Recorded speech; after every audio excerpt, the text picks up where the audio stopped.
So this is me live now doing a build of the Gundam Wing Fenice. Just have to only just realised I'm putting in the wrong knife blades. This is the box we open when we want to not cut ourselves badly, because that's the only rule you need. New kit, new blade. Now this is a bit of a swizz because I've actually built this kit before, long before there was any sort of blog. Ooh. But very stupidly, while painting bits of it, I lost some really tiny but major components, so I saw this in Forbidden Planet for an okay price. I thought this is my opportunity to buy another. That's what I'm doing now.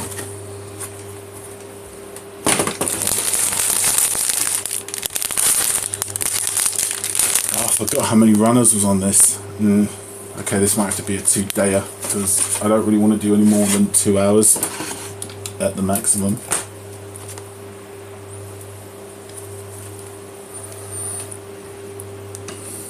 Is this okay? This in focus really? Let's try and make an adjustment. That's a bit better. Yes, you can see my pudgy hands. There we go. So let's just get all the runners open. A lot of runners. I mean, it's essentially the Wing Gundam, so it's not. It's this.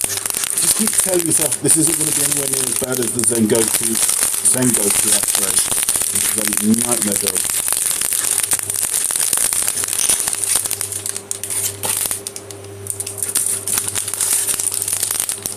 Okay, I may never detail or actually paint, simply out of the trauma of having to build it. I remember this little lens piece. Be very careful not to lose that. But what I'll do right now is just chuck these baggies to the side. Put that there for safety.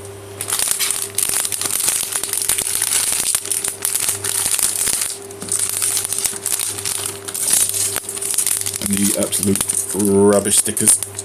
There we go.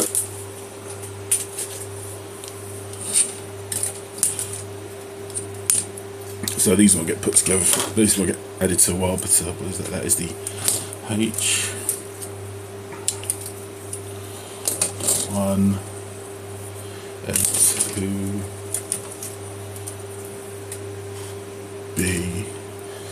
Yeah, this is going to be a 2-dayer, so I'll do about an hour and a half, 2 hours today, and then the rest of it tomorrow at the same time. I think that's fair, because, you know, life is precious and why waste it doing this? There's the first.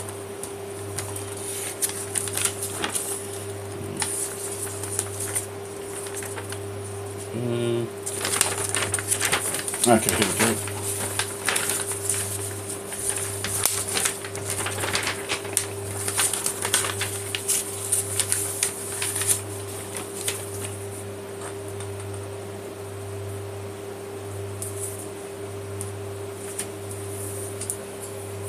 So we need the B, which was, oh yeah, the green fella.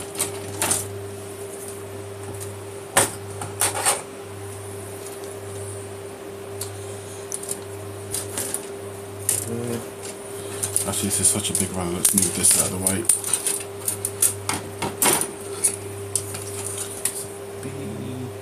B7 and B6, okay.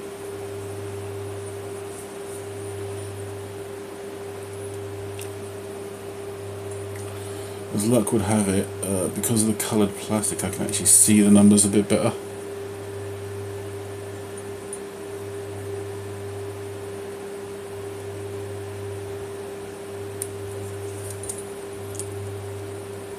Unlike on a lot of Gunpla where all that white plastic, it's very easy just to sort of lose where you're supposed to be looking.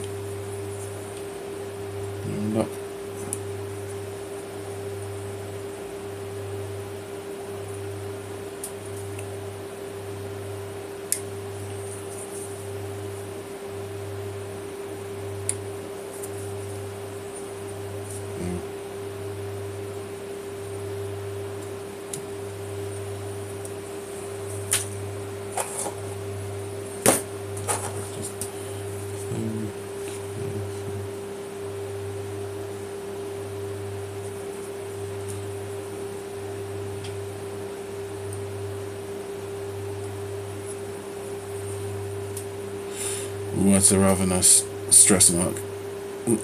No one will see, so don't fret yourself.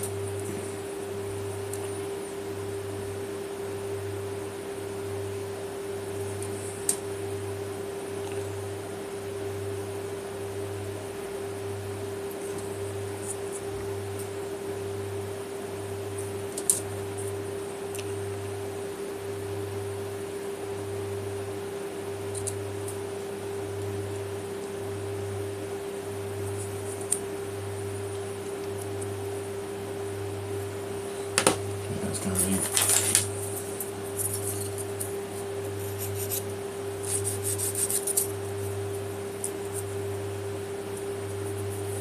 yeah. Okay, so polycaps number 2. Right. Yeah. Yeah.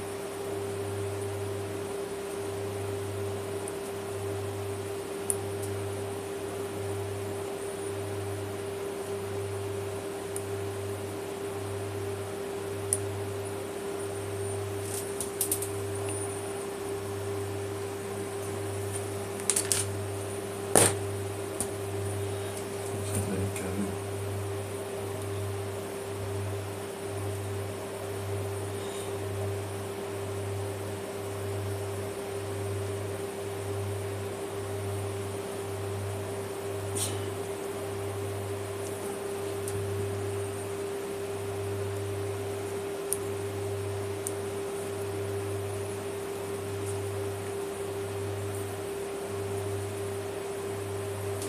And the back goes on.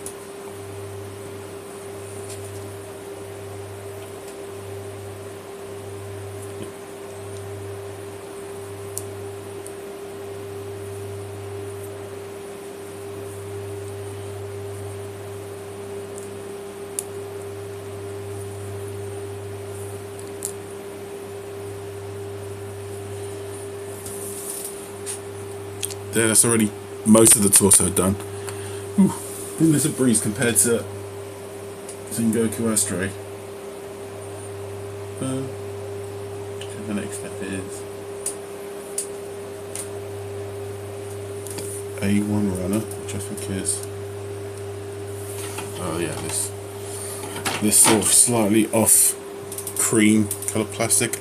Maybe the light is sort of bleaching out a bit, but it's like an off-white.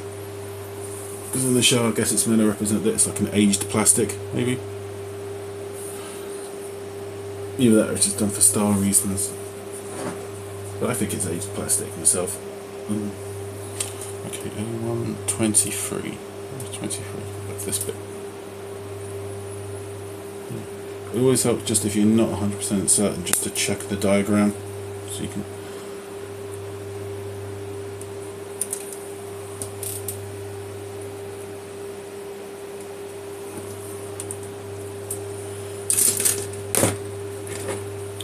And that's come out, yeah, relatively unscathed.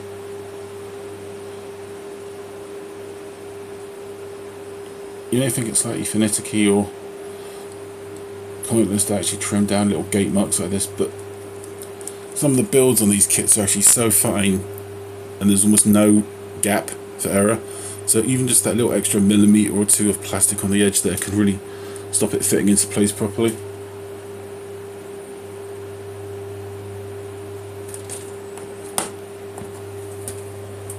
Okay, that fits. Okay, so it takes the collar. That's right. Doesn't actually hold in place, so I guess something has to go in underneath. I mean, it has been about 10 something years since I built it originally, or whenever this came out.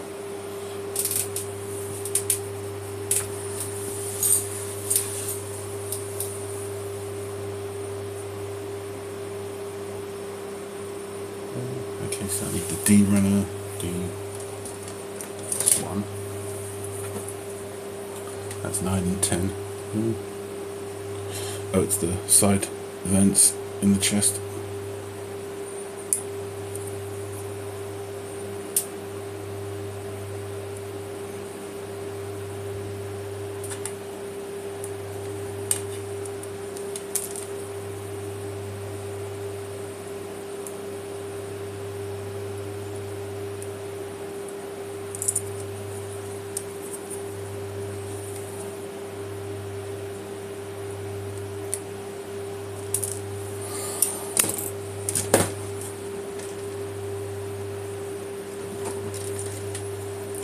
Just I want to very carefully trim it because it's such a small piece, but I can just about, yeah. You just want to use the sharpness of the blade just to do the work for you. Don't force it down. Just try and go with the, just work down the very top so you're flush with the plastic.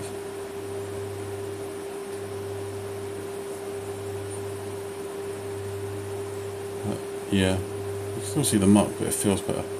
So when that gets primed and painted, that'll be, you know, a bit more.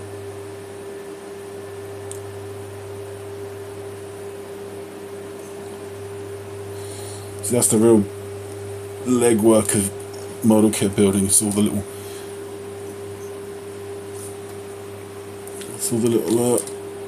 tiny bits you just have to work on just to make everything come together.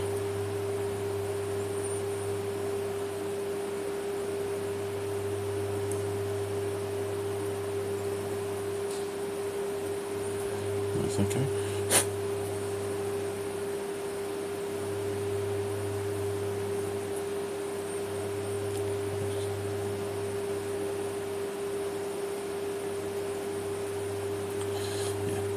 Very careful.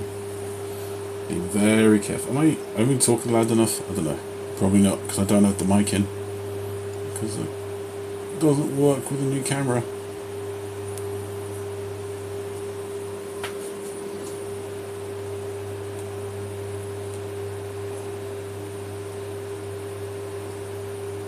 Yeah.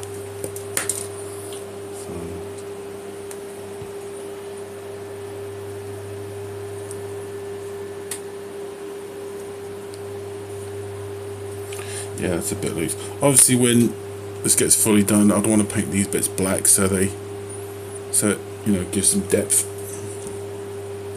But for now, we're just doing a dry build. Dry build, is that the right term? Whatever. Well, I'm putting it together before I've glued anything that needs to be glued in and painted anything that needs to be painted. Whatever the technical term for that is, that's what I'm doing. And then this red one. H10.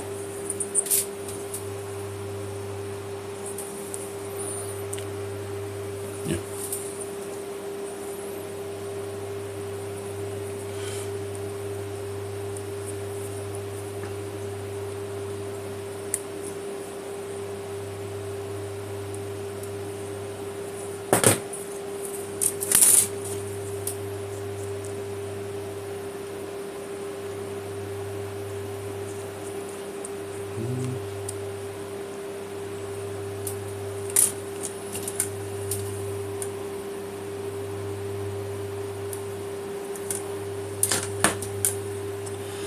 And then that goes upside down, yeah. With the large part facing.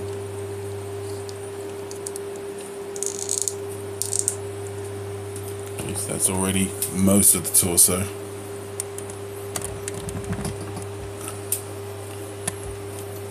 Just even a good position. Yeah, that's kind of where I'm at. I have to rely on how it looks on the laptop. That's running on a bit of lag as to how my phone is filming it. And there's my phone appearing. See, that's how much of a gap there is. But until I make proper money, which is never, that's just going to have to be for now. Okay, so the next step is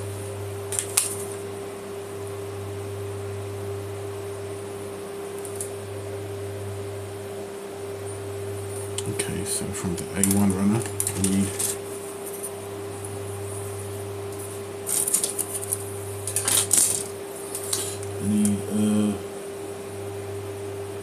19. Okay, so it's this weird bit. It looks like a hinge of some kind. Or it's got little ball joints in it.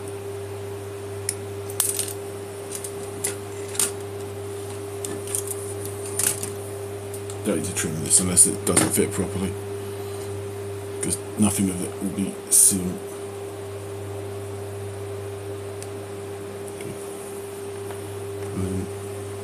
18, just its sister part.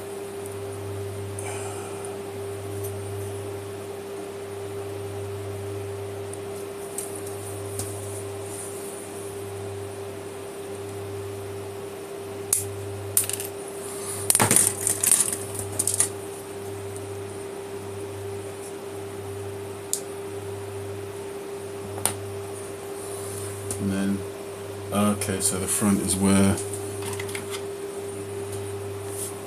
D2 goes. This little plastic lens and a little sticker is supposed to go underneath it. Where do I go exactly? It just slots in. How? Let's try something. The little lens just goes on top somehow.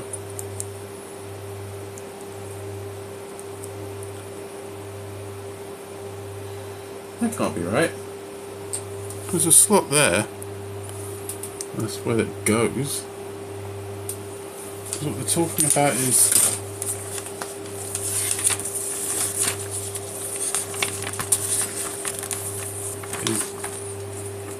that thing. So no, something's supposed to go into that, surely. Which is not quite. Look here.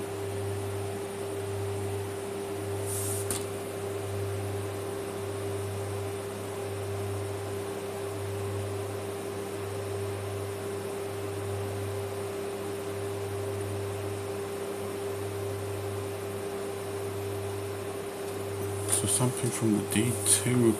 Oh, right. Okay, sorry. As part of the assembly, something from the D2 runner goes in. But that's D2. So, oh right, it's not something from the D1 runner, which is number 1. It's this thing that holds it. But I won't put it in right now because what they do is they want, like, there's a little round metallic sticker that goes in that. I'm not going to put that in because that always looks rubbish. So instead I'm going to fully paint that, and then the inside will be, that little yoke will be gloss black, then on top of that will be either very bright silver or one of those you know, chrome pens that are all the rage now. And on top of that I'll put, once that's fully cured by the way, on top of that I'll put Tamiya clear green. I find doing that with the Tamiya clear paints, you get a much better metallic, really vibrant, bright metallic, much more than any sort of pre-made metallic you could buy. I used to do that with Transformers. Just do black, then silver, then see-through blue or clear blue, and you get this really sort of bright, sort of almost glowing blue, electric metallic blue. It's really nice, but they are temperamental paints and they're really for airbrushing. Yeah, they don't really like being hand brushed. You can do it, but you have to just know what you're doing. Like, you cannot, yeah, that's going fine. You cannot say with a brush, like say that's the part you're brushing and that's your brush. With a clear paint, you literally have to go like that and then put it down and let it fully dry and cure. If you try and go back and forth with it, as soon as you put it down, it immediately starts drying, and it just, if you go back and forth with a brush on it, it just starts gunking up on itself, and it's ruined. It's also really sensitive to top coats, I found. I didn't let it cure properly one time, and I sprayed on top of it Tamiya flat clear, and it lit, and as soon as I put one layer on, it disintegrated right in front of my eyes. It just all disappeared, and then just went all the way back to the bottom coat of black. So that was a learning experience, but you know, some people have to make the mistake to learn the lesson. Where was I? Oh yeah, from the Polycap runner,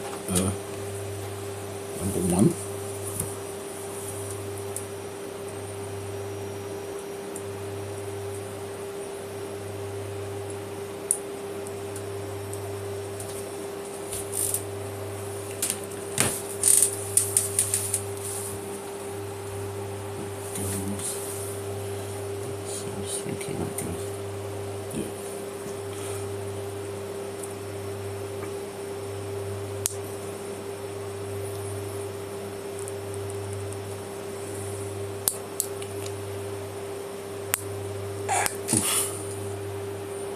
think is that in?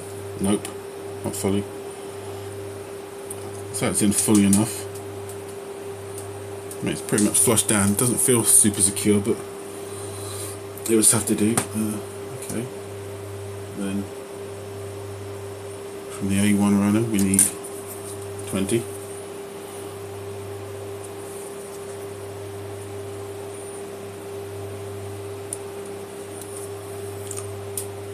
Oh, almost taking half an hour and almost have the torso done. That's good for my standards.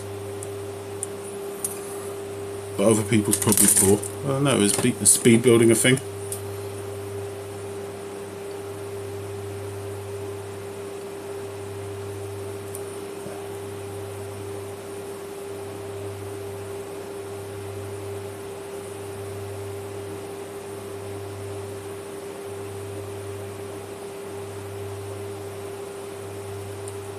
Yeah, that feels fine. Oh yeah, I forgot, this needs a polycap number 4. So one of these bad boys.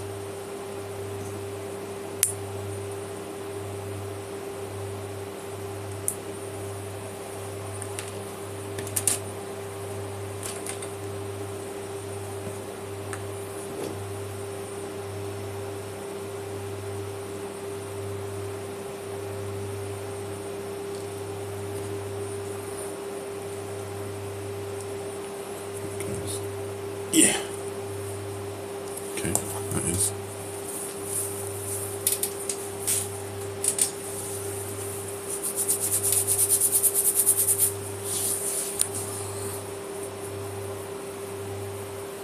So now on the back of the torso, I need the E runner.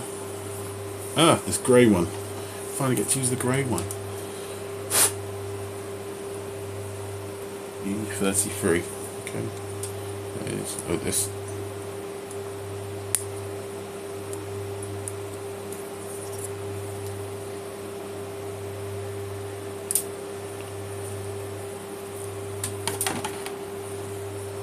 That's,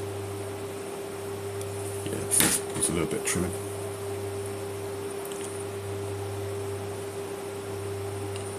Very fine bit of trim, that's all.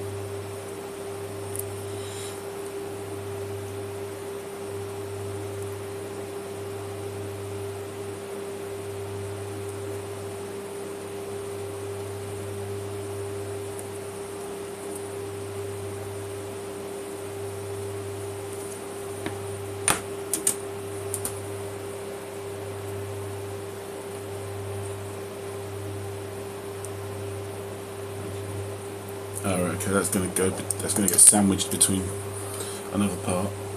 So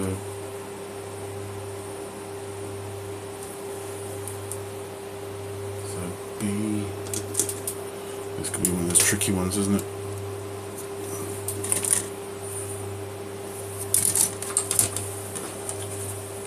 Okay. B is the green one. So B8. Oh, there it is.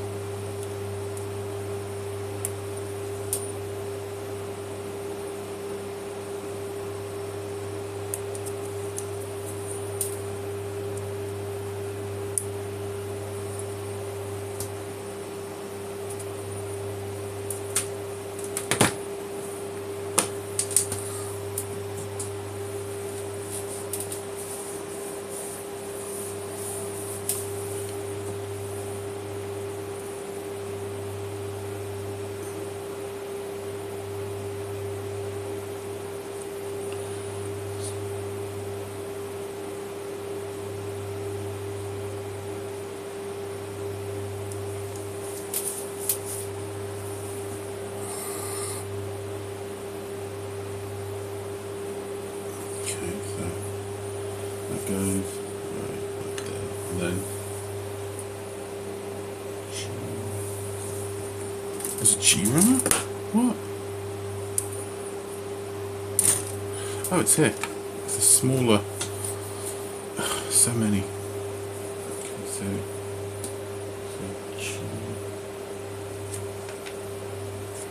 G1 right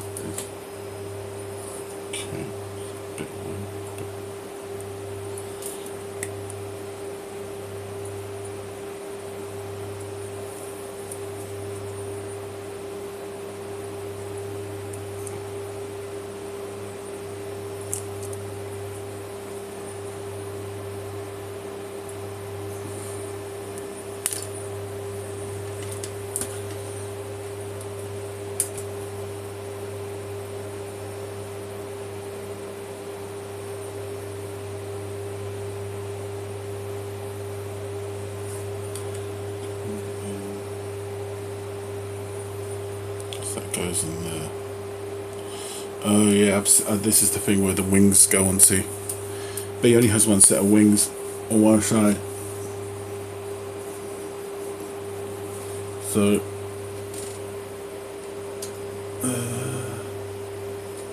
this assembly is G2 and 3. Okay.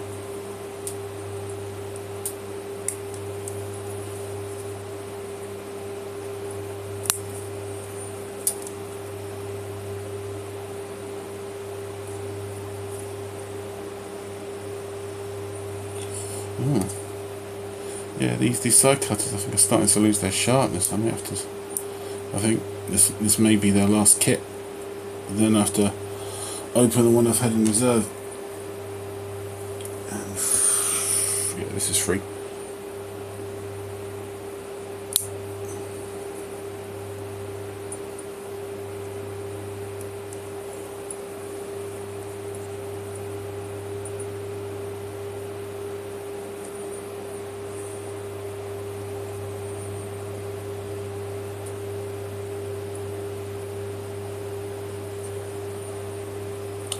Yeah, these really aren't coming out at all.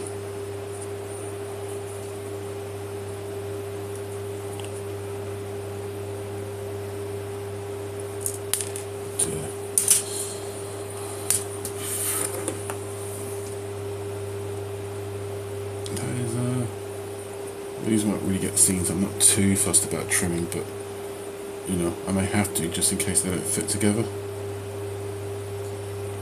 That's always been my, you know. So, right.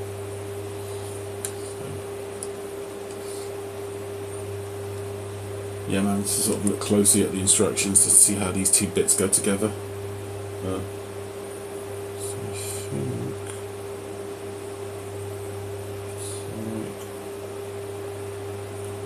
that.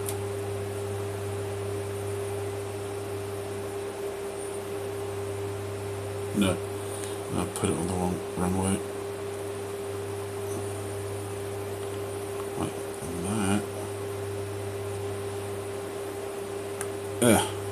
Yeah. So that now goes in. Okay. And so.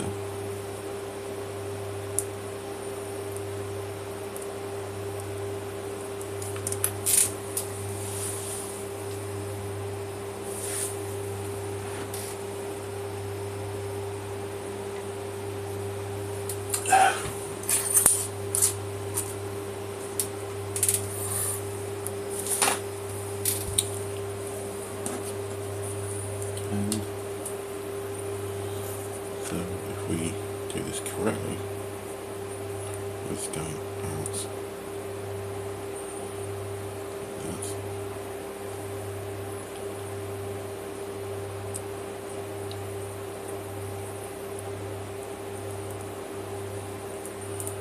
And then it goes on the back.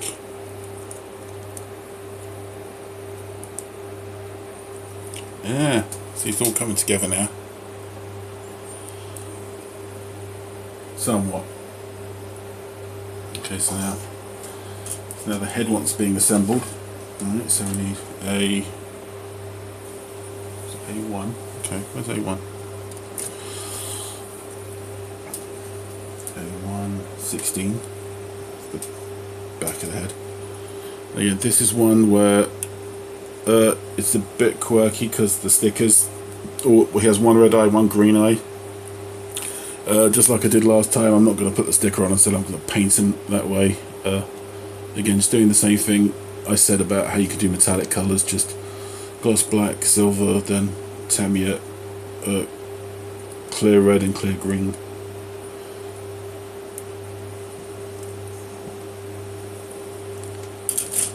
That's tiny pieces, you don't have to worry about, you know, because just literally just did like that. And don't worry about being exact, just go over it. And then once it's fully dried and cured, just go around the edge of the eyes in black, and that just fills it in. Because otherwise you'll drive yourself to despair trying to get it exactly. Yeah, that's fine. Now H6. There we go.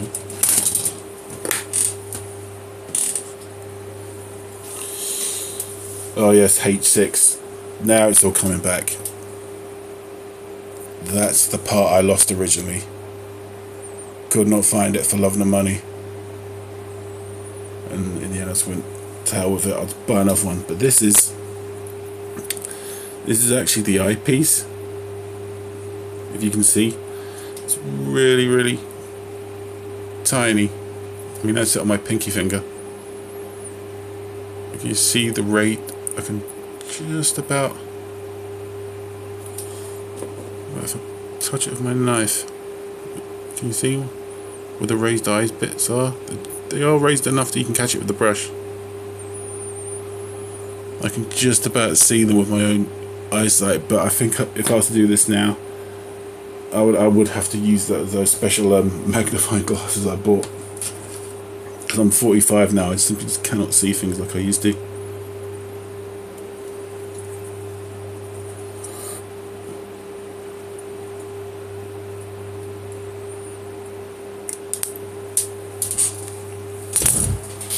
And it's falling apart just like last time, but I see it. That's probably what happened.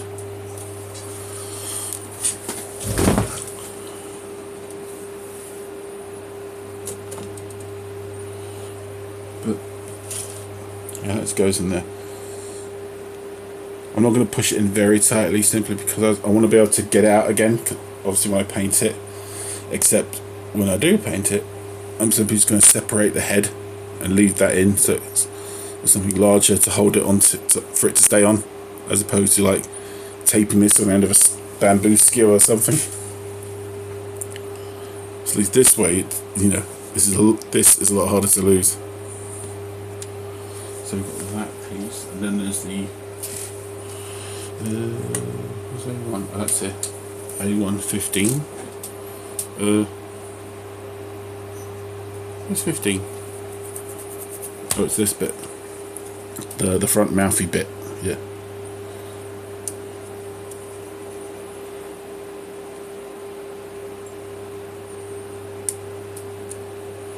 I have to be really careful not to just snap it out so it flies off. If memory serves, this is like takes forever to get out, but it can remove eventually.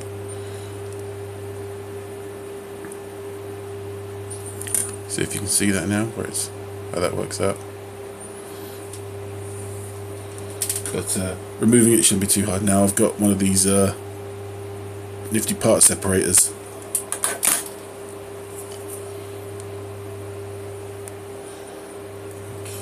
That's part. Okay, so for now we put on the front of the face, or the front of the helmet rather. So that's F. Was that F? Yeah, the F runner. What's the F? Oh, that's this. So that's F. Yeah, 2.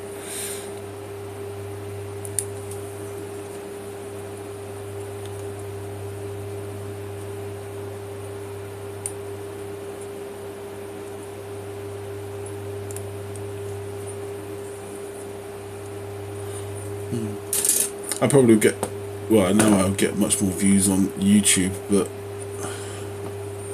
no one ever talks there.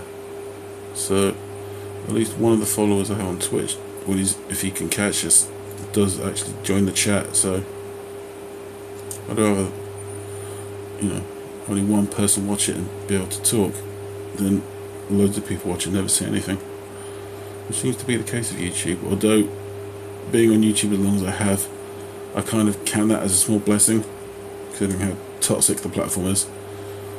And I'm on Twitch, that's saying something.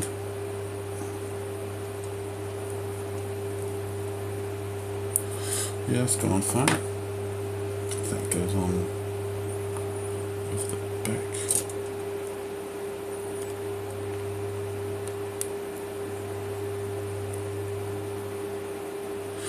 Yeah, now I can see once it's put together there's a little bit of a... Carefully just trim away.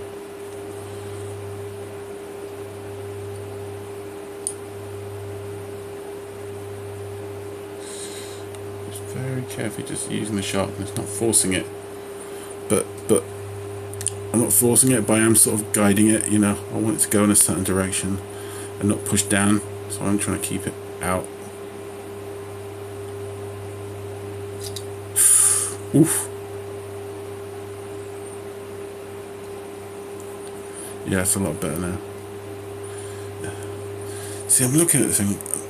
With this coloured plastic, it's impossible to tell if there's a stress mark or not. I can't really see. It's okay to me, but again, once this gets taken apart again, I'll have to do a bit more trimming, I think. But I just want to get this done. So J1. That's not J. Where's J? Nope.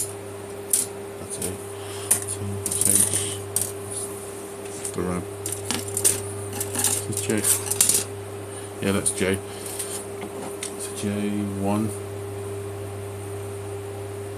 Oh, these are the little, like, yeah, the side parts of the helmet that are like, one's like okay, one's sort of like broken off. That's what leads me to believe that, like, Wing Fenice, like, is like very battle hardened, and just, you know, his builder has been using them a long time. So if there's certain like bits that are worn down, he just keeps it that way because he likes it. Oh, I forget how this bit goes on now. I remember this being really annoying. I think I've got this right.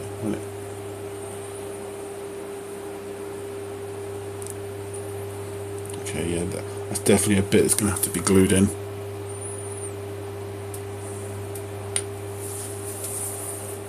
And J2's a bit awkward. I think I may have to just cut that off with the knife. So, yeah.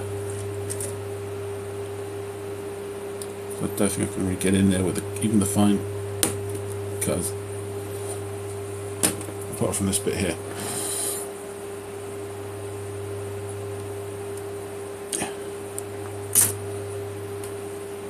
That came off nice. Just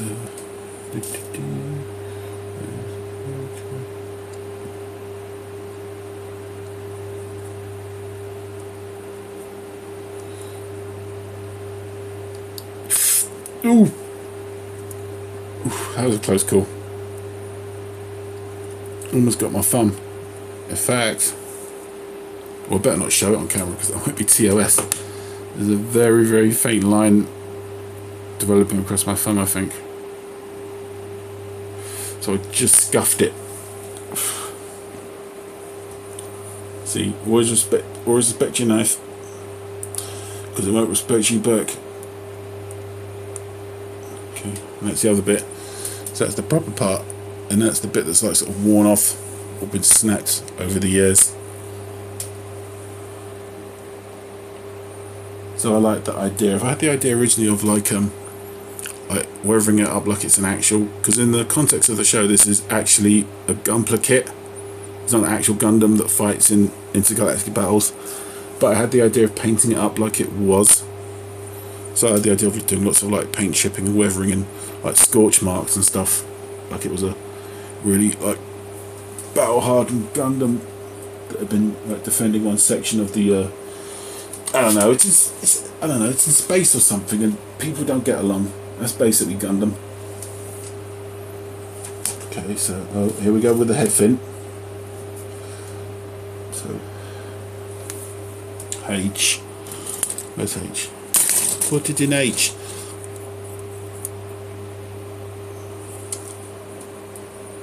H5.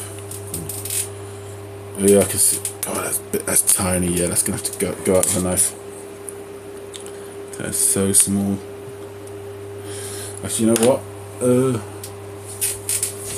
I'm gonna have to, for safety,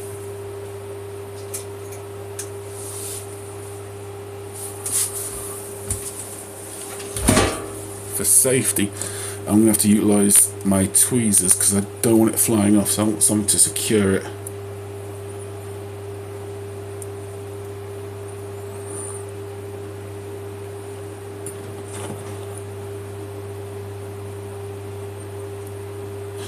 Okay, well, there's still one bit of the runner, so that's okay. Be really, really careful.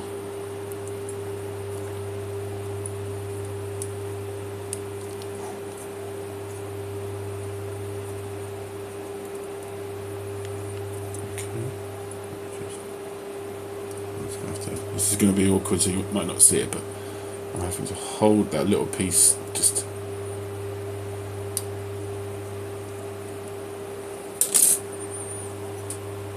And there it is. So I was just terrified that if I just snap that other bit of runner, it's going to fly off and I'll never find it. Not in a million years. So F. I mean, look at it. It looks like an offcut from the sprue. You wouldn't. It would be so easy just to throw it off, or out rather. Okay, so that goes on to F1. Where's F? Oh, there's F.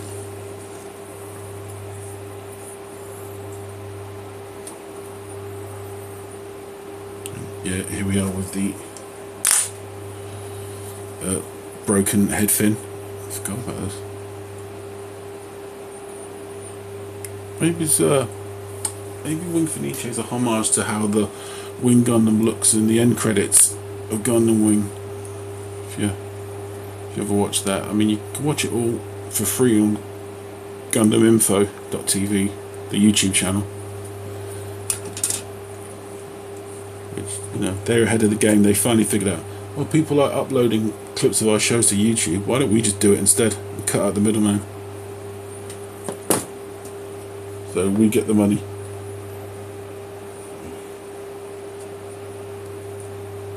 Okay, so I'm doing this right. This is. Ooh. Yeah. Ooh. Okay, so what I'm going to do is. Very careful.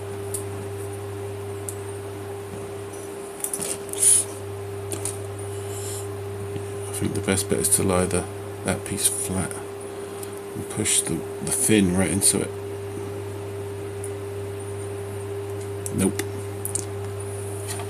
See, I'm now desperately trying to remember how I did this originally.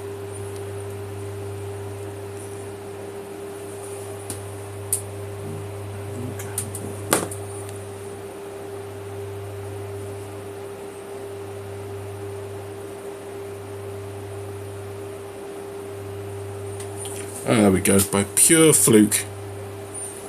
Pure fluke. Don't doubt yourself any other way. Pure fluke.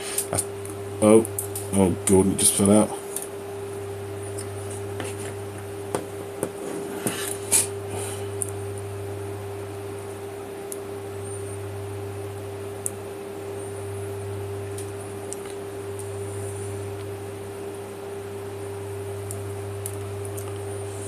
Okay, I'm going to go with the tweezers on this one. I didn't want to because it's still an awkward hold because it's such a tiny piece and it's angular. There's no proper way of like keeping it steady.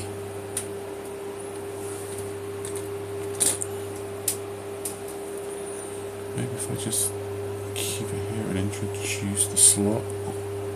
Yeah, this is obviously a bit that will have to be glued right in. But for now, it's in. Thank God. Okay, so now we have to make two of these. I'm guessing these are the shoulder parts.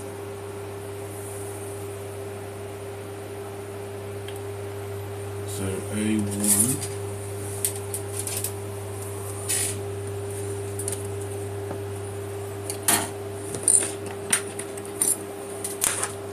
Where are we? The A1 runner requires 7.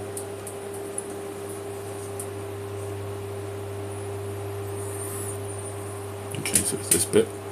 Yeah, this looks like a shoulder piece to me.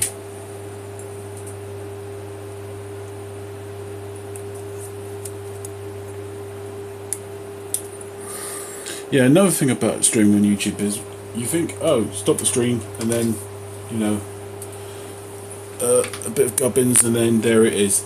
But it's not. It should be seamless, but it's actually easier just to do this on Twitch than download the VOD and upload it. It's just easier. So that's what I'm doing instead. Because I hate faffing around with things. Don't need to be complicated. Okay, polycab number 3.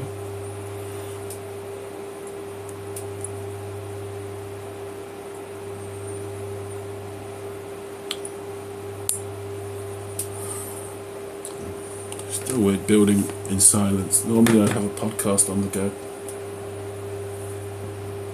I've just started listening to the Scarred for Life podcast. So I'm working my way through that backwards on a Podbean. Yeah, all I can say is that is Joe Cornish has had a weird upbringing.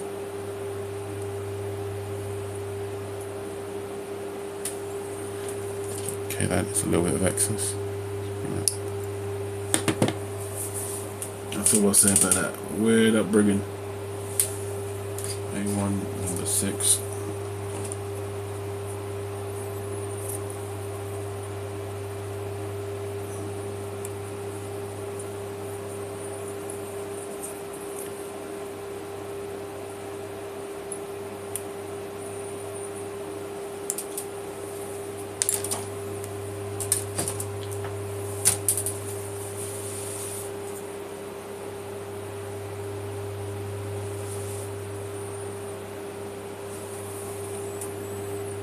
Yeah, that's fine. So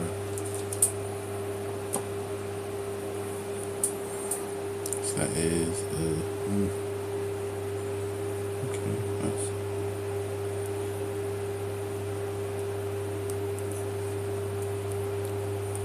okay. It goes in like that. Was that bit? And then we've got to repeat it using the A2 runner and a polycab. Don't want to pull the knife out. A2 7, just this bit.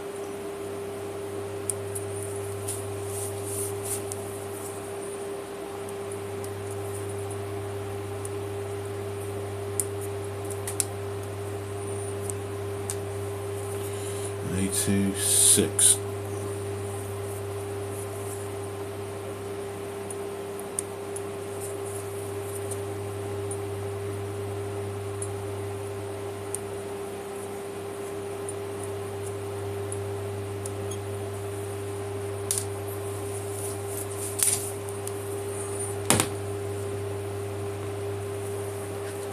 Goes on number 3 polycab, yeah, okay.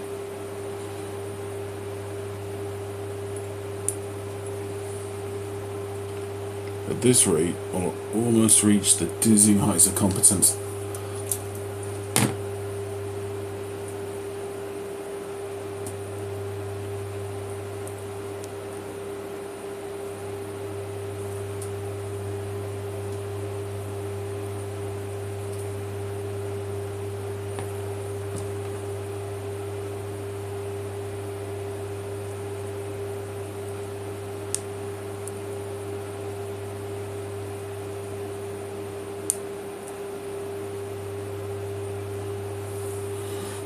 Those 2 bits.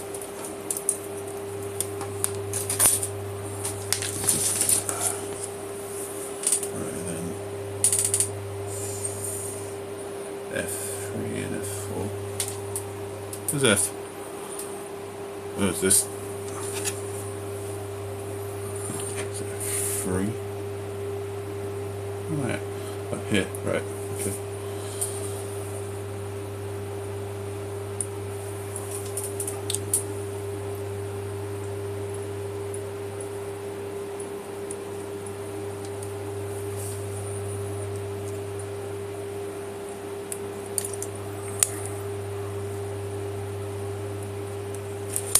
That's come off surprisingly nicely. Oh, there's a little bit of, just take that down. Yeah. And then F4, which is is this bit.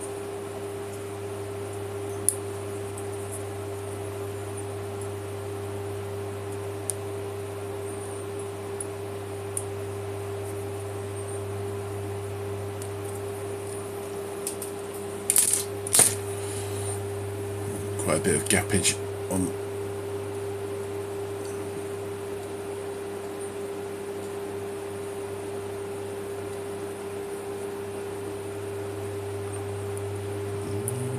Rough, very gently.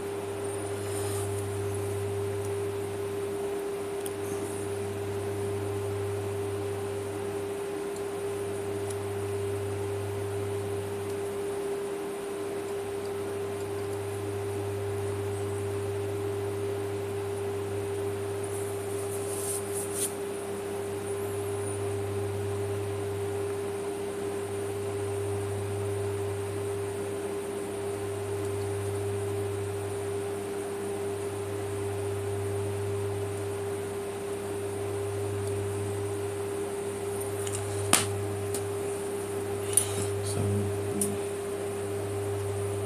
take a bit like that, and then it goes.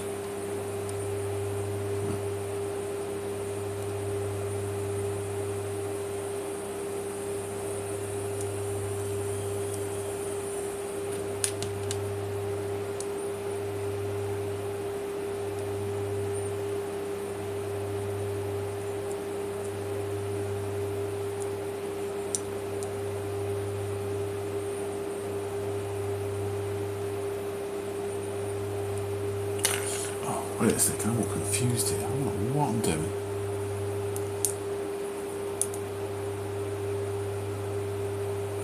No, it's like that. Wait a second. Let's do this again. It's got that bit in it. Right. And then we.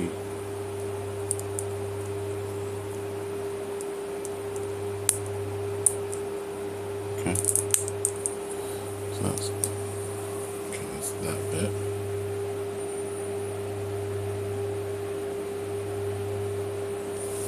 And then take D1 blue. It's the yellow, yeah. I figured because it's the little yellow bit that goes in there, the little medallion. So,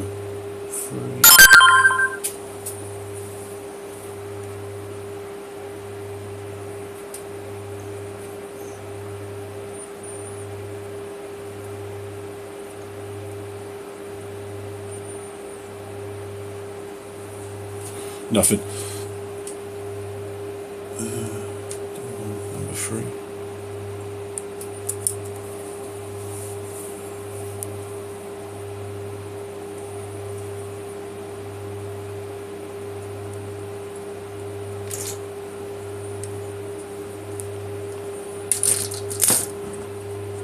And that goes in a very specific way, but I already know that.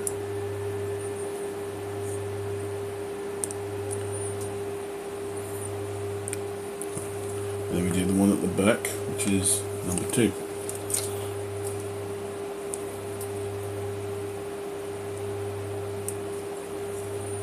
Which will take a nice little bit of enamel pin wash in there at some point. Maybe 2028, I don't know.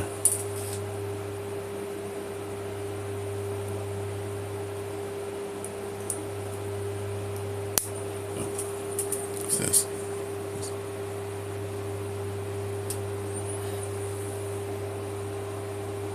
Oh, come on, focus ship, useless phone.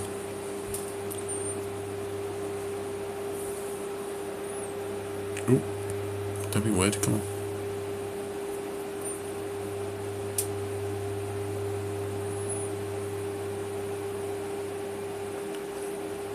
Oh, for a wonderful moment it almost focused in. And then didn't.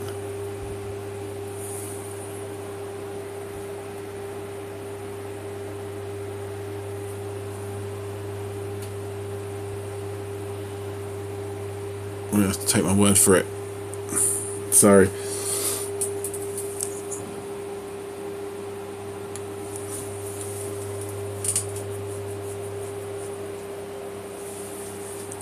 So I think that's the left shoulder. So now we go on to doing the arms. So the E runner. There we go.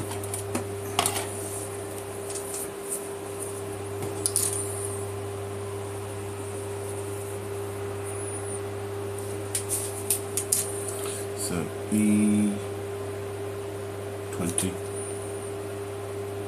20. Oh, it's this.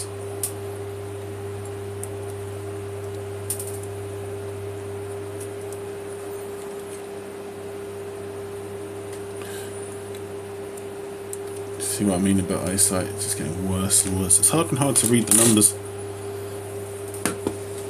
It doesn't help that I don't have particularly good lighting here, but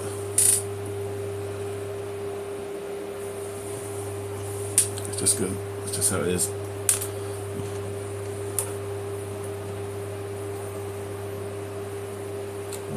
Yeah. So now we take E21. Oh, here it is. Just cut that. So I keep holding the part close to my face so I can see it better.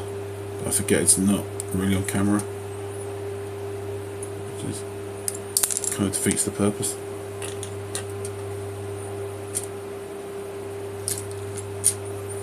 And then E19. Is that right? Yeah.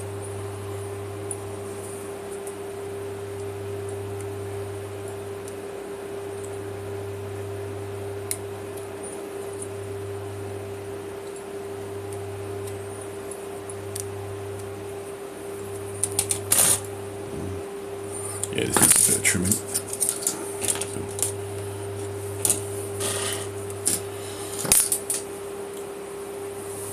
See, the problem is, if this was a nice, decent table, it would be easier because I would lean on it.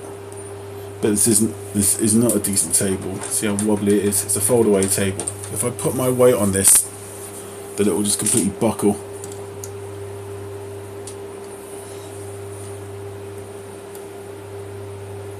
Let me just take that.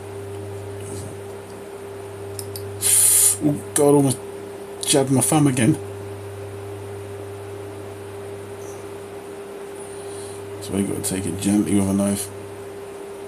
Will not be clock watching. I do want to try and get as much as I can in the 2-hour period I've allotted. Okay, this is I think this is the elbow. So there's that, and then there's that.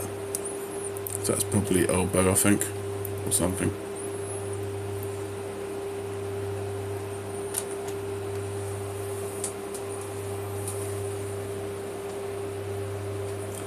And then A1 will be part 5.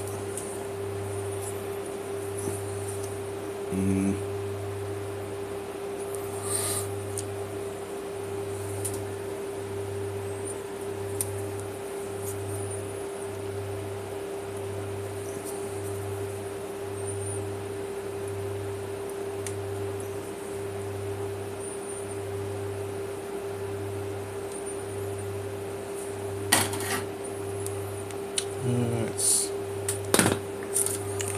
a little bit of, just a tiny bit of.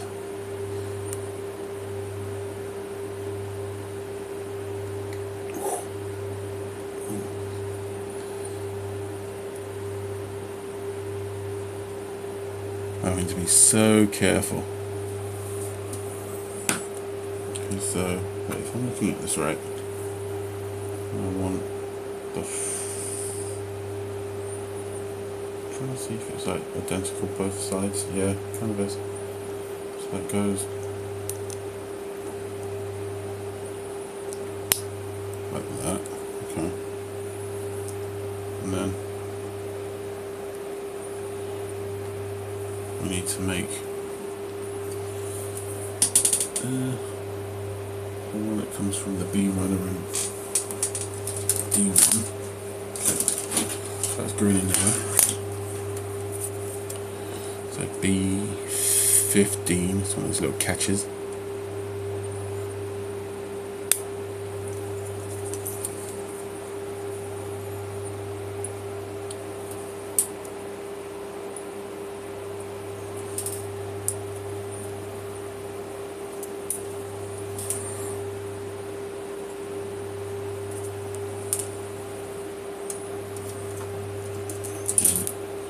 D5.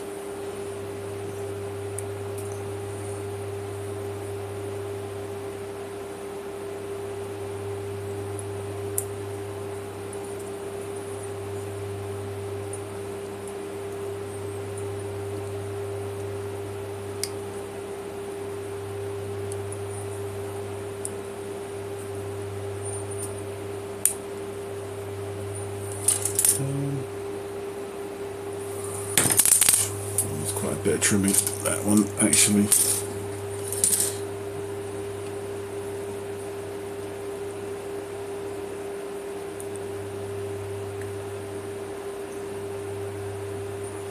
Nice and easy.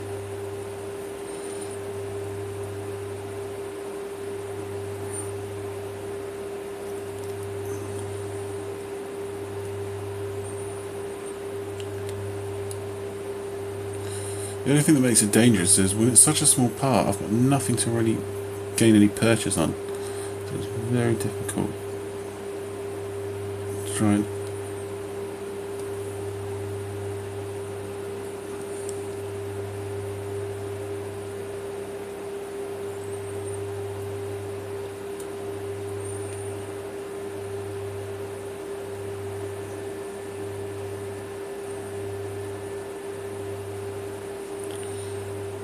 Yeah, I had to go silent for that because I didn't want to stab myself in the thumb.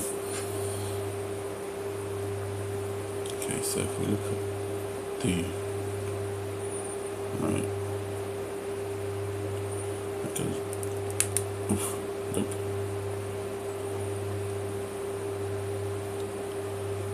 There we go.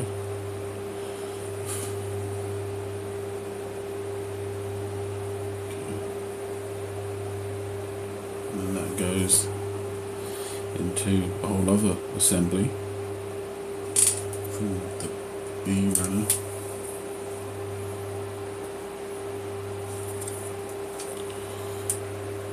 So B12 and 13. Okay. Oops.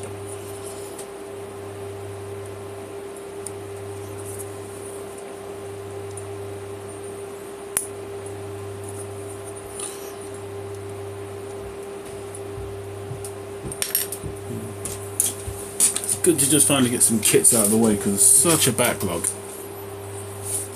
I mean, there's, what have we got? Just out of eye shot, there's that Moderoid Pat Labor, there's the that old Halcyon Alien kit, and I don't even remember when I bought it. There's like a kit of like a 1/12 scale UFO grabber machine for, you know, just using for photography of other figures, but I've built it.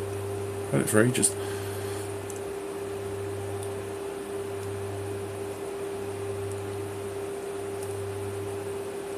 Yeah, it's okay. Fine. Okay, so that.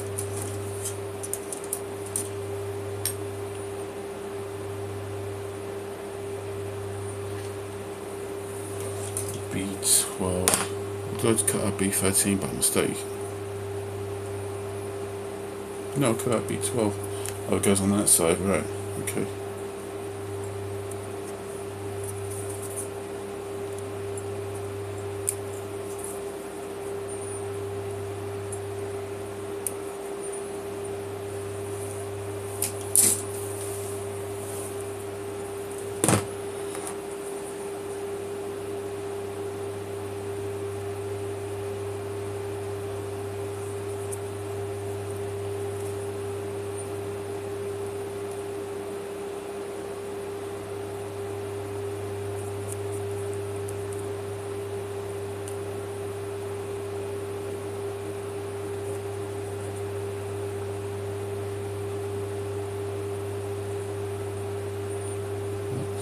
That's fine by me.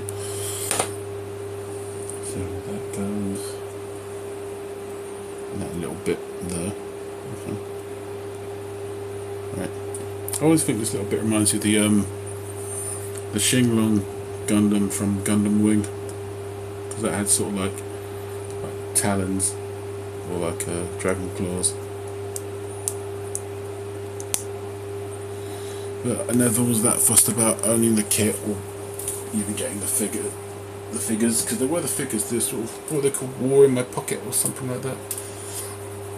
Never was that bothered about the Shinglong or the Ultron Gundam, because its pilot was so irritating, which is saying something for Gundam,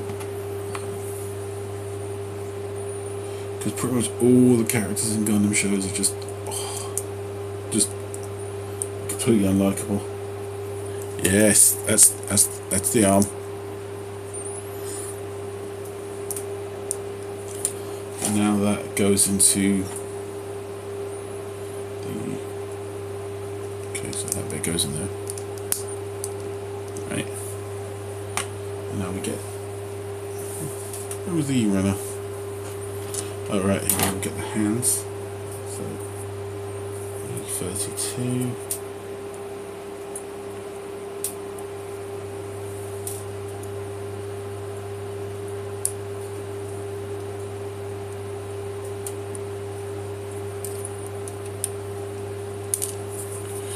That's the 1 hour mark. E32 and E15. Okay.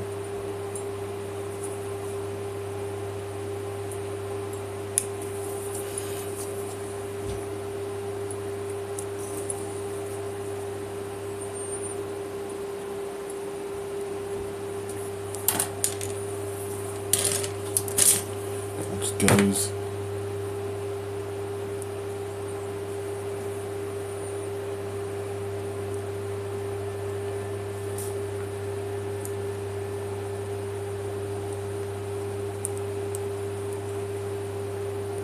Yep.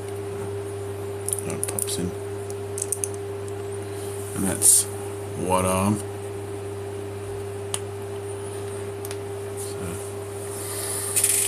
And normally you think, oh, but shouldn't you have done like a second one? But no, Fenice is a bit asymmetrical, so there's a whole other shoulder assembly for this one. And I almost cut my finger again. So for this guy, I need J the yellow, right? No.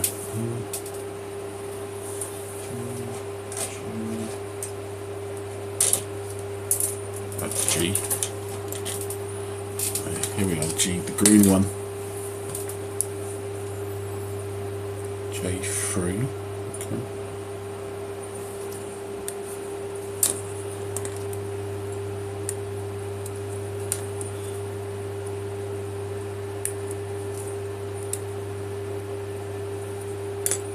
And J4.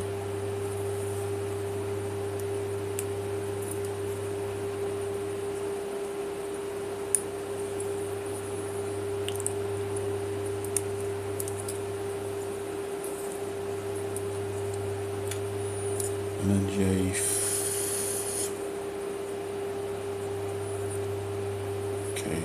J5, which is a very awkward looking piece. I'm not entirely sure where that part ends and then gate begins, but hopefully I've not messed this up.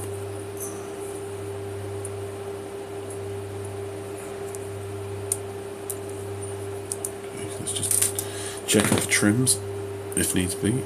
With this, because it's like a little hinge bit.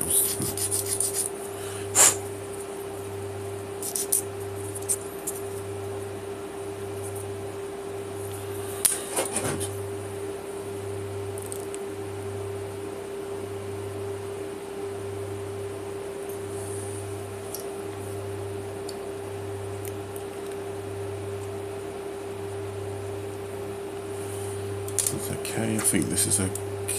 Nope, I need a bit of trim.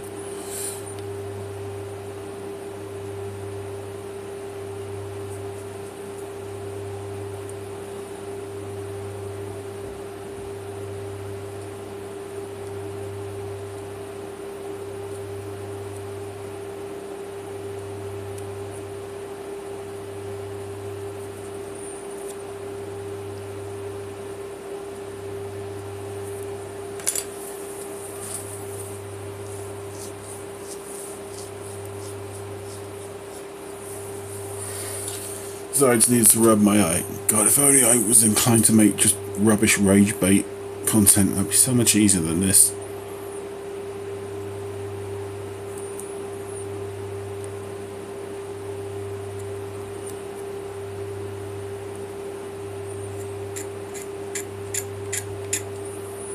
That's better, yeah. It's like gouge there, but we can be a bit cheeky and put some extra primer on that section, and I'll just fill it in. And mother will be none the wiser. Oh yes, I will get the full inheritance.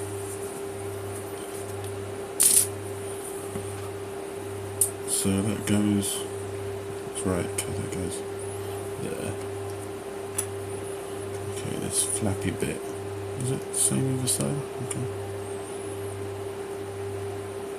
Flappy bit goes in there. Of course, we're going to put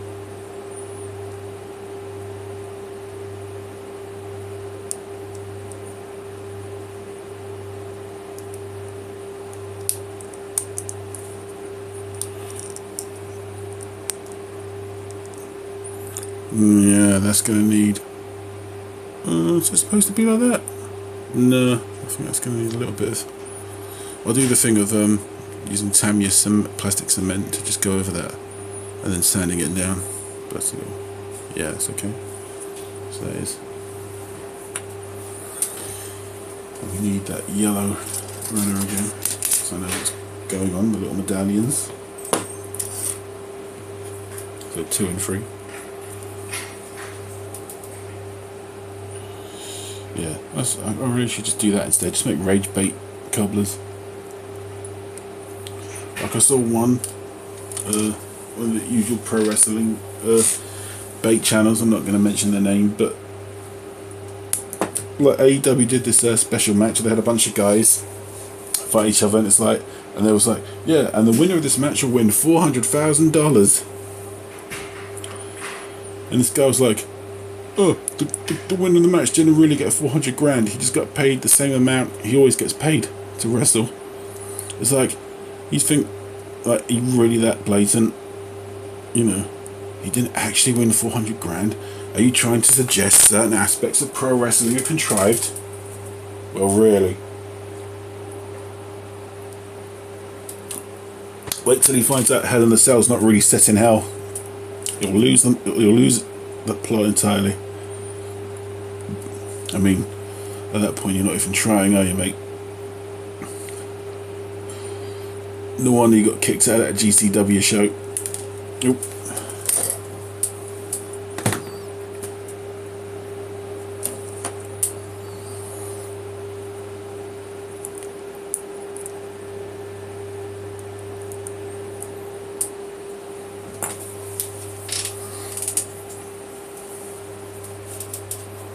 So, where are we at this point? Okay, we'll put those bits on. Okay, we need to put some from the F runner, which is... no, that's not the F. That's the F.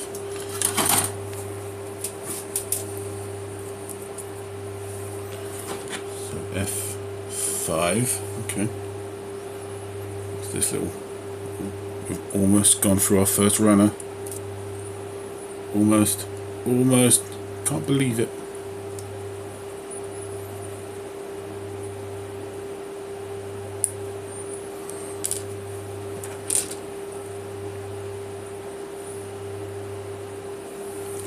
And that goes... which way does that go? Okay, the longer section is at the bottom.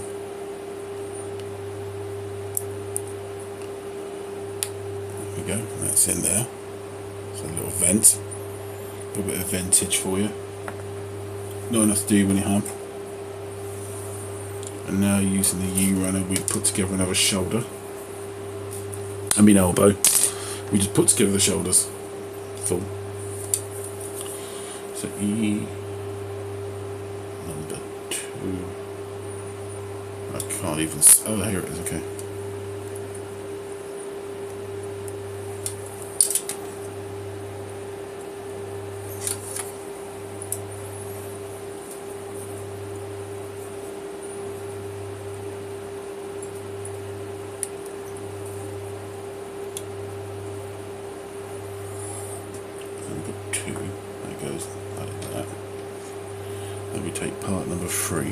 cut that out.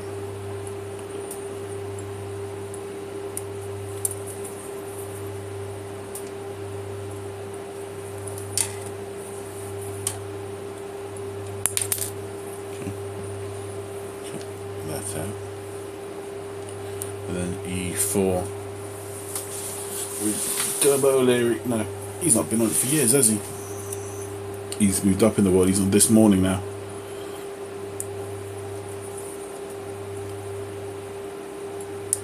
Yeah, now Schofield's cooked. He's quids in.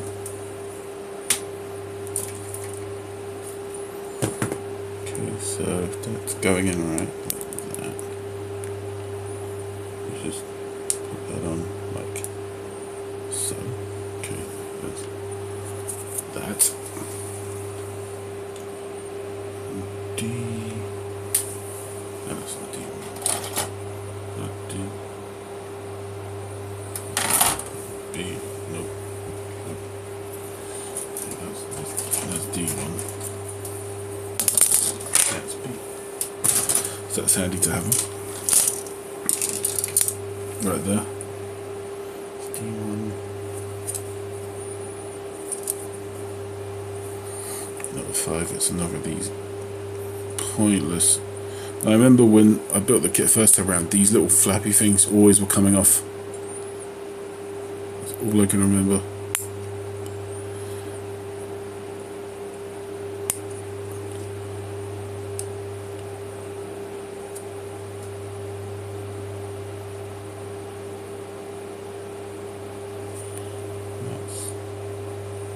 That's okay, yeah.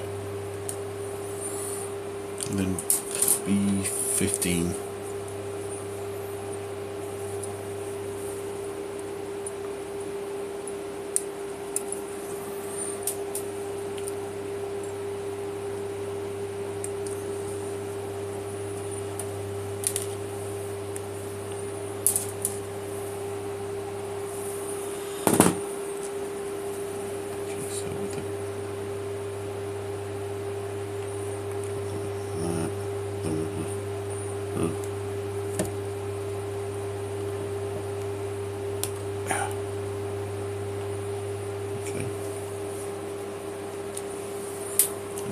Back to the B runner for 10 and 11. Okay, so these two.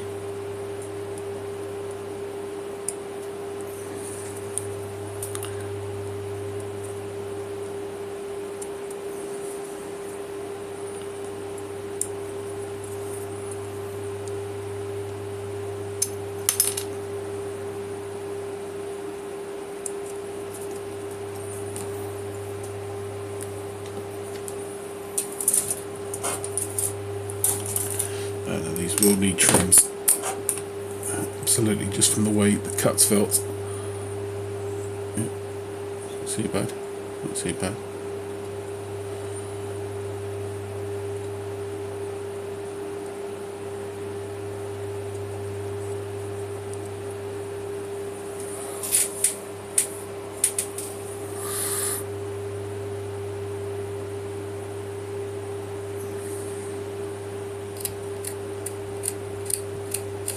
Using the flat edge of the knife to just, you know, because we've almost got nothing to trim off, but you can still see it's uneven and messy. Just using the flat edge helps quite a bit.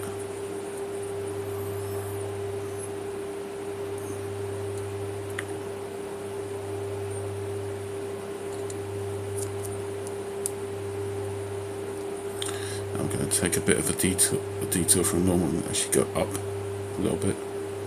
I normally prefer not to. Most people say always trim away from your hand, and I understand that, but personally I think if you're trimming, first of all, you can't really see exactly where the blade is going, where it's going inwards, because you're pushing away, you can't actually see. And also, if you were to like slip, the blade goes right into your fingers, as opposed to if it slips here, then it goes into my thumb, and even then it's kind of the flat part of the blade, which I won't push my luck on, but you know, as opposed to the point that will go forwards. So I just prefer trimming towards. It's personal preference. But some people just prefer trimming away. But personally, I have to do it the way my nan used to do potatoes, so. She used to use a big, massive knife. And she never got hurt once.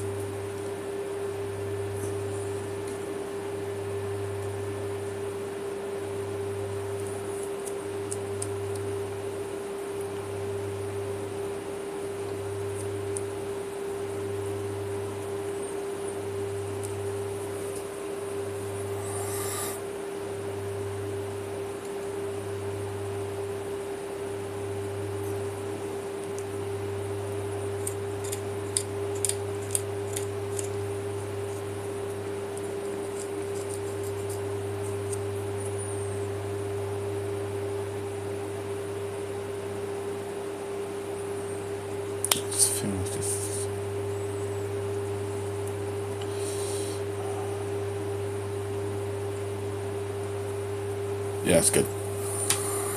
It's just frustrating. You can just about feel just the way the blade moves. There's unevenness in the surface, so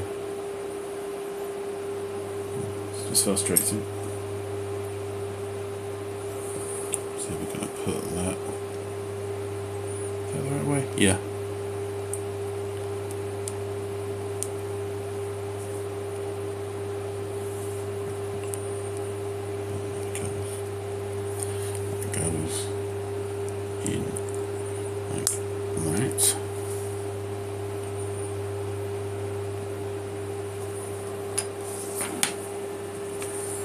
That's the first page done, if I'm correct. Yeah, so step 11, then on to step 12. Right. Page.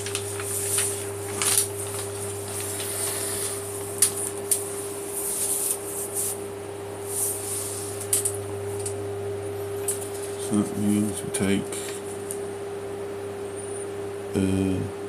No, that's not it.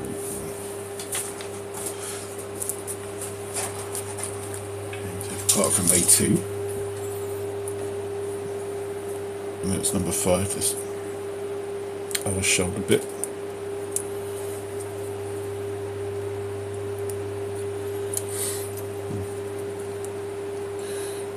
I just think going by previous builds, I think 2 hours is the max to stream at any one time.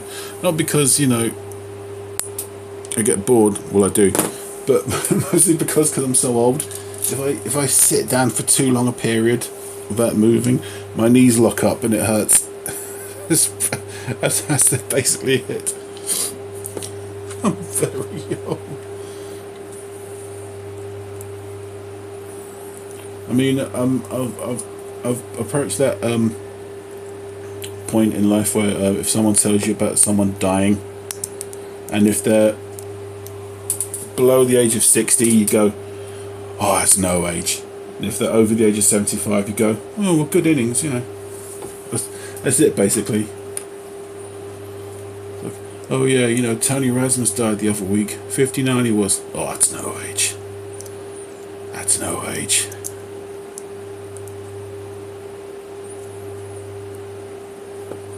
So if we're doing this right, then this goes into that. Okay. And then we need to cut off from the runner some hands. That's A2. The runner's grey, if I remember right. Yes.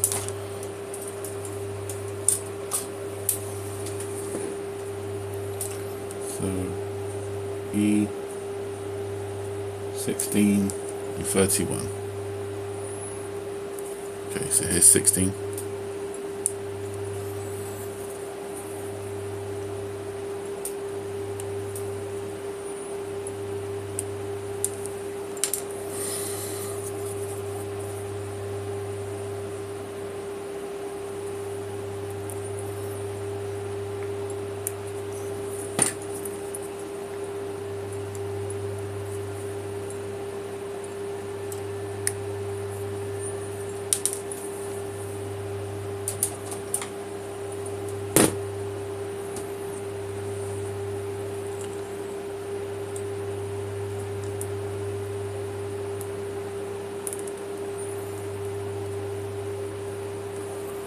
There we go.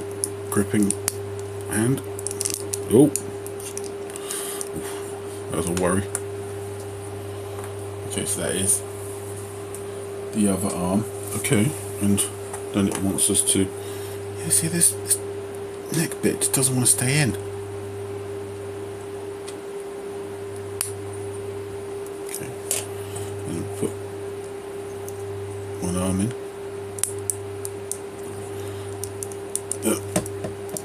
Ooh, work. It's not. It's always a bit perilous, this.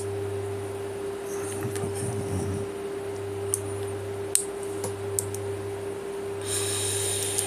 in. There we go. That is almost half of Wing Fenice done.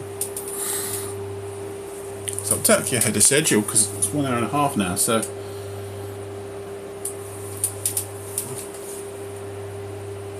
About to get. Yeah, we're about to start on the legs now, so pull that to the side, okay.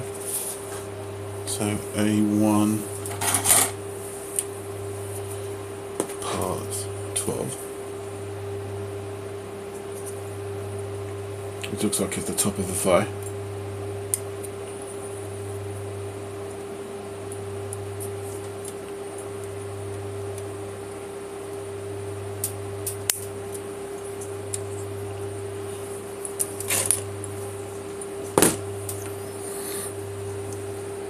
Okay, let's take this.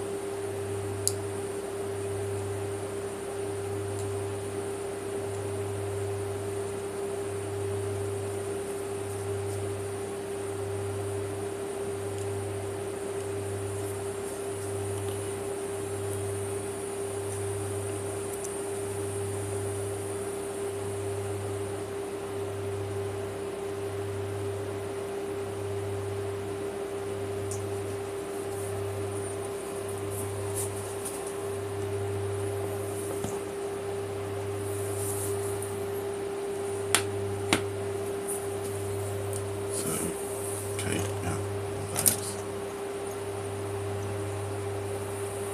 We take E9, back to the big grey runner.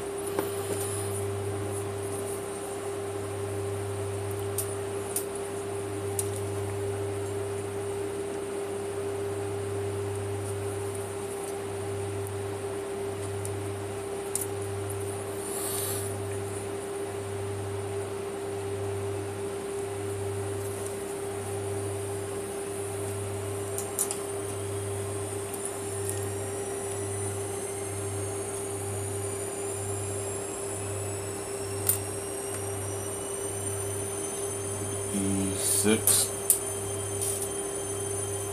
Yes, this is the knee bit, I'm guessing. We're just assuming.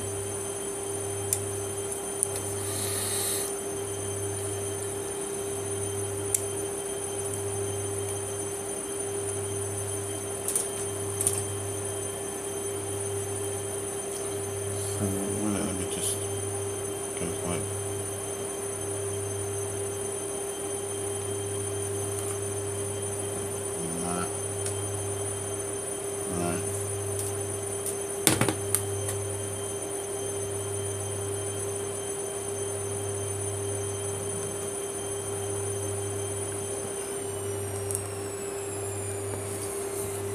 There, and then E10.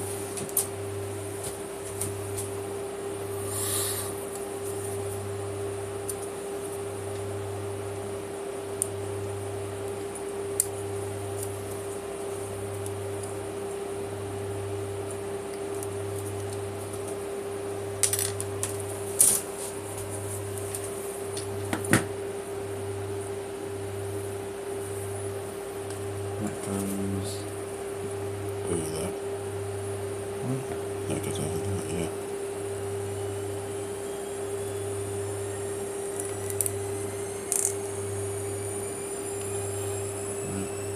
Yeah, so that goes. Right. So we've got that. That's all well and good.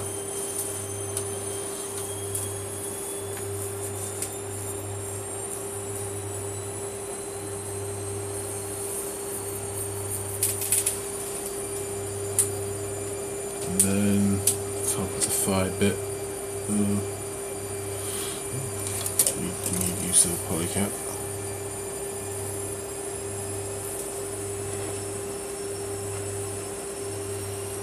Number 6. Okay. Being very careful not to cut off a vital part like I did with Sengoku Astro.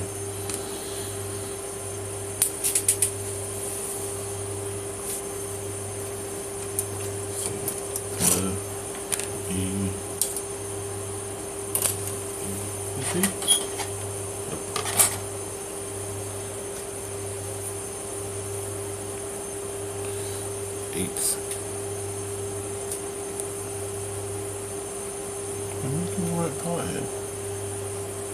8.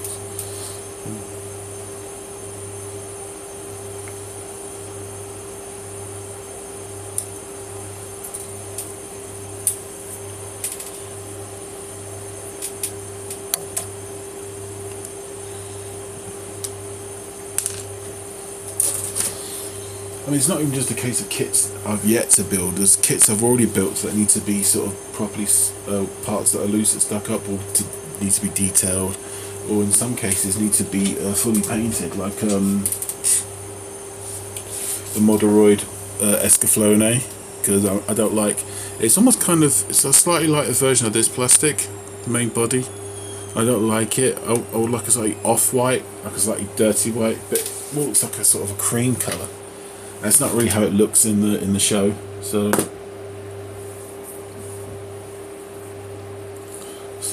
that's going to have to be a full. I always keep vowing myself to get an airbrush and get into that, but so I never get around to it. The problem is the main day-to-day parts of the blog take up the bulk of my free money. So actually getting figures to review. Going in right. Looks it. Yeah, there we go. There we go. That's in. Okay.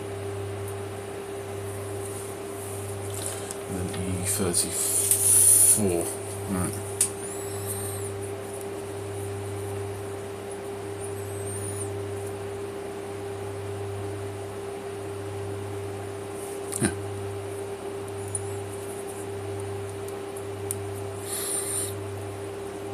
Look how long it took me to finally get a new camera. Years.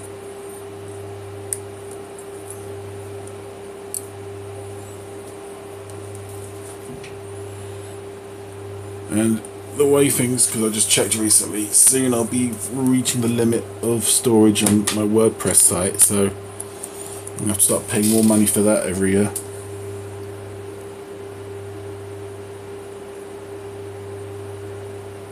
I wonder if people just go to YouTube instead. You don't get that guff. Oh, you made 200 videos. You don't have to start paying us now for storing your content.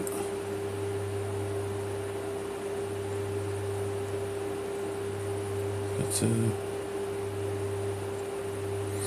you know, people are hating on WordPress right now. Well, not hating. I mean, they've got general grievances that are based in honest worries about what's going to happen now the ownership is changing. But you know, regardless of what happens, I always remind myself it's still better than Blogspot. You know, we could be back there struggling to even just post multiple photos on the phone app.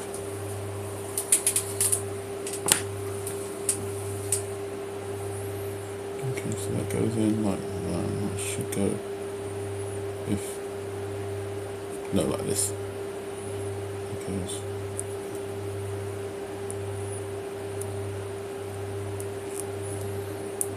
okay, so that's cool. Yeah, so that goes to the top of the fire.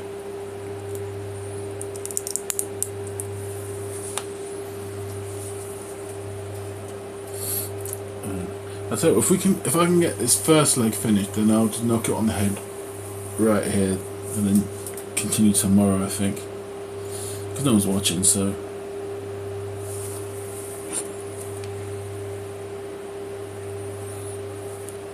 now we need to get the 27. What's this bit?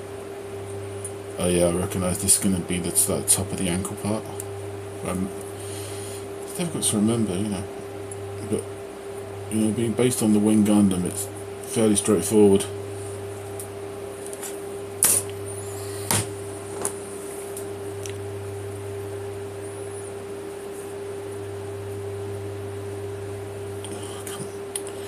Oh, this is really annoying. There's a nub mark, but I can't even properly see it when I hold it towards like this, and it's just awkward.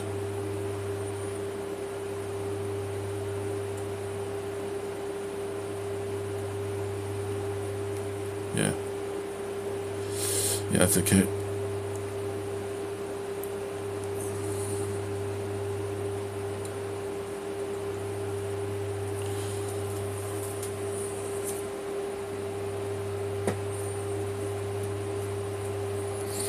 So that's 27. Then we need 28. I should plug in together.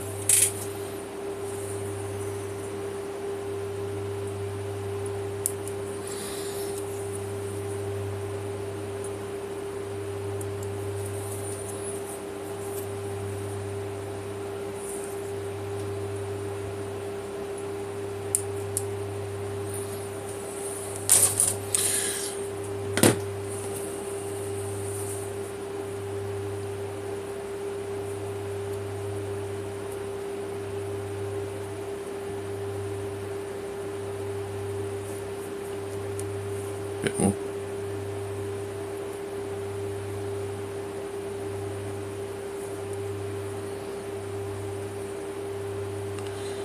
Yeah, you have to go against type and just very carefully. It's hard to see. See, I need so much more lighting. It's very annoying. I should have brought out that little magnifying goggles because it's got a light button, so I paid good money for it, and I'm not even using it. I can just feel. Use the back. Yeah, it's better.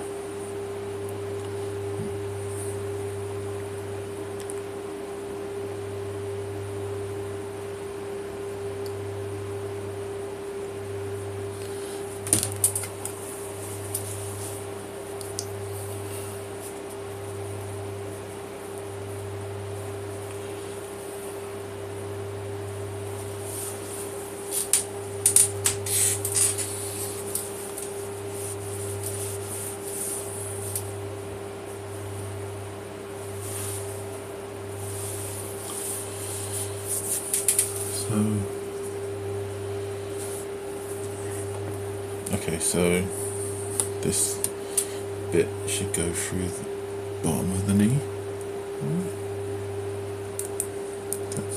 Yeah. And this will.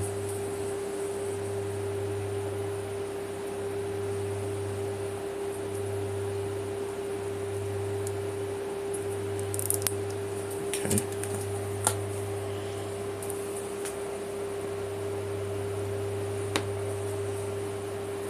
And I need a polycap piece. Number 8. That's one of these. Yeah, I'm being very careful. This is why I messed up with the ashtray.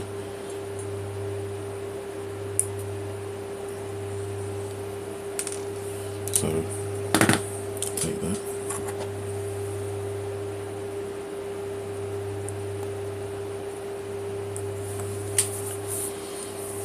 Then E36, wherever that is. Oh, it's here.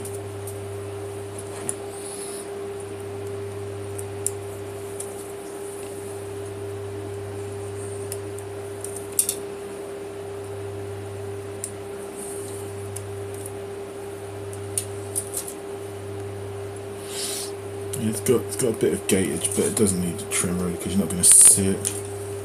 Hooray! You don't really see this bit, it sort of gets covered up, but just in case it affects the fit, I'll just make sure there's no like gross excess.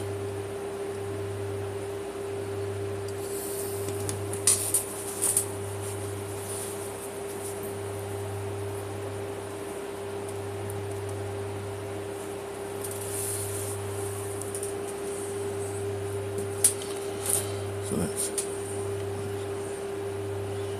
oh, that goes like that. Okay.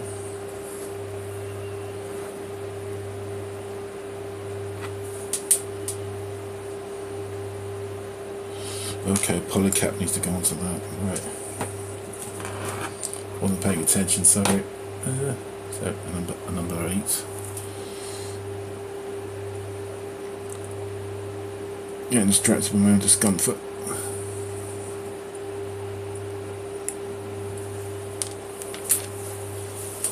Checking something.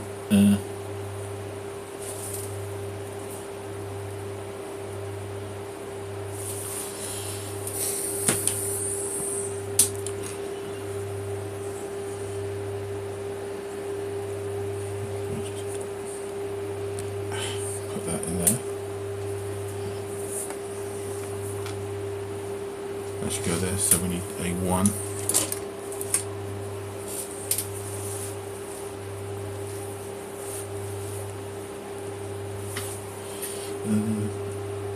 Number 9 is this one. Oh, gotta be careful of that, yeah. So, almost wasn't paying attention, I thought that was excess. That would have been stupid. So it goes there, and then we get number 8, which is this piece.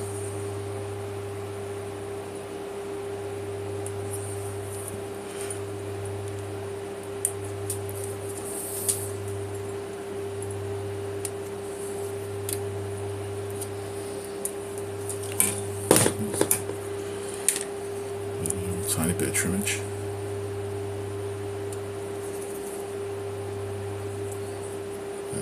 But other than that, yeah, that's actually surprisingly clean. So that goes in there. Yeah, this is the ankle assembly, so you'll never see it. No need to worry.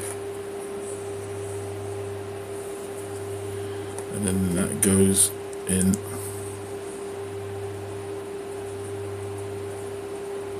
there.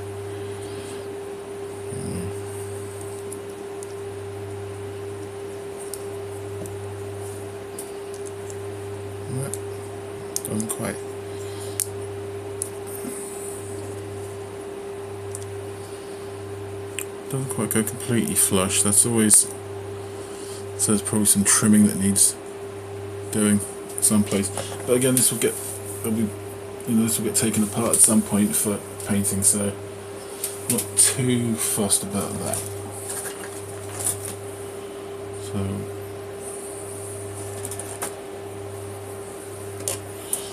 let's get to F6, and that's the F runner finally used up.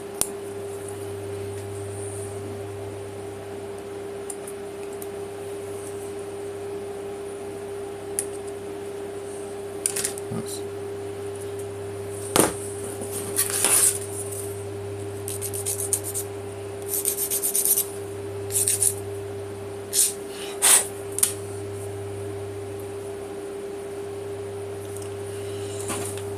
it's going to very, very just take.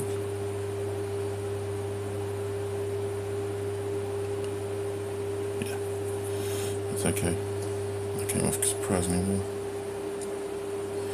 Okay. So that goes. That's the front. Okay. And then E23.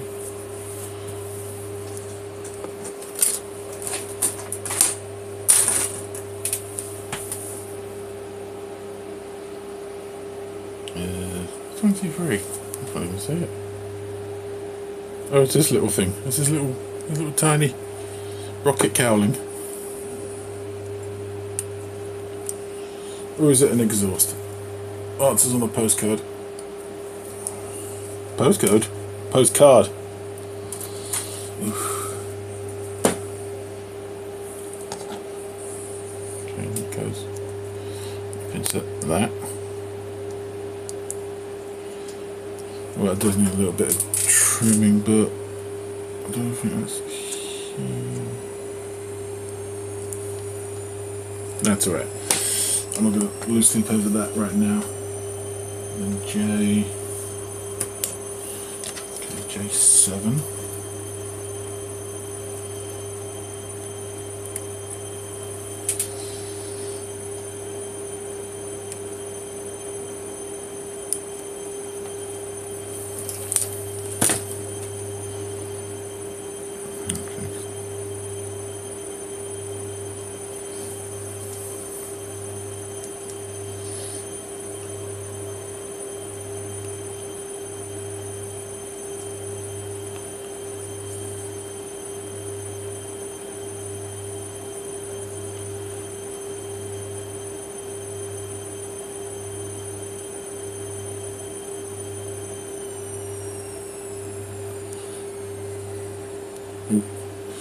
Yeah.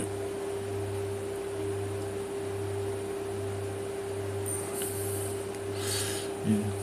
Not too fast. It goes a little bit over 2 hours, but I just want to, just get this leg done. There's one leg, and then we'll get the other leg and the wings and the weaponry done tomorrow. That goes. Where did that go? Okay, that. Right, so that little ball thing just goes. Oh, it just goes in, does it? Or does it have to be forced in? No, you've got to force it.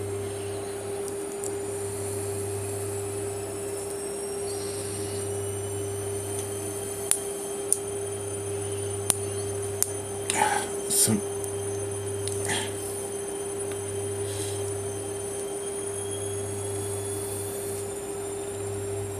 yeah, it's fine. It's staying in. It's staying in. I'm okay with that. Okay, and then so H.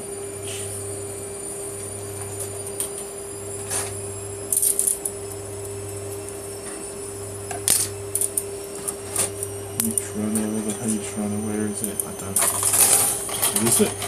Yeah. So H 4.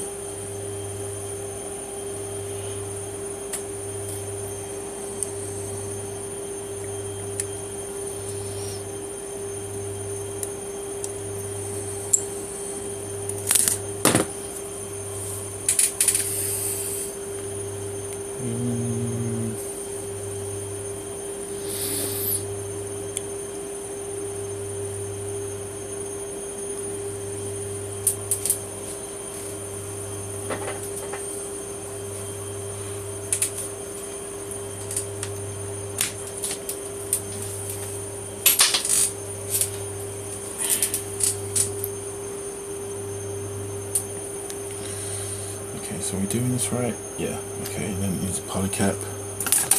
Number 7. One of these. And let me just cut it out properly so I know what I'm doing. Makes a change.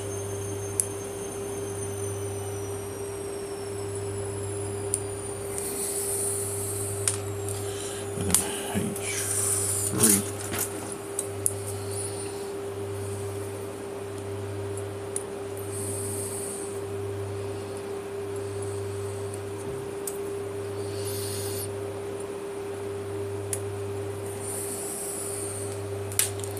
Is that okay?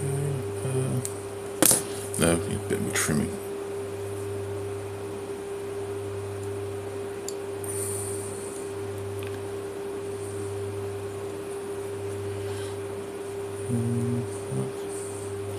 Yeah, I think that'll do for.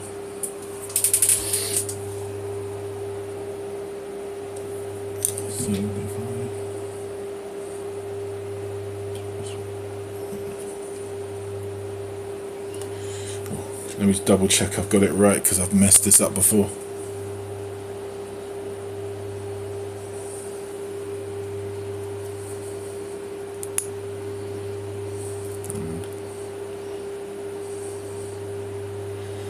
Yeah, the back of the foot's not too...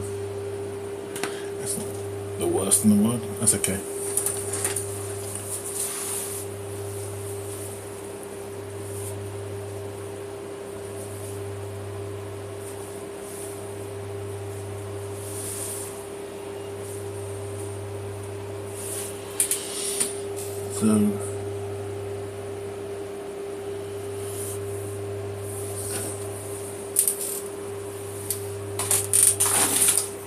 So just chucking out some rubbish. Okay, so let's just quickly get A1 number 10.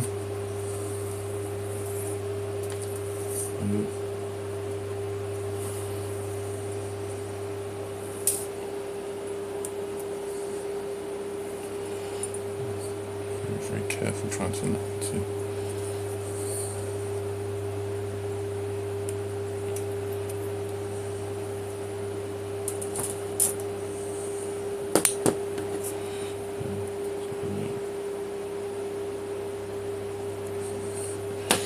Actually, to be fair, this is a bit you don't see, so you can just sand that flush.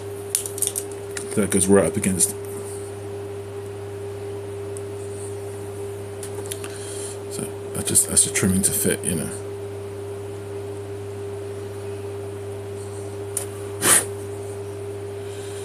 For a second, I had to stop and think: was that a fleck of red plastic, or was that my blood?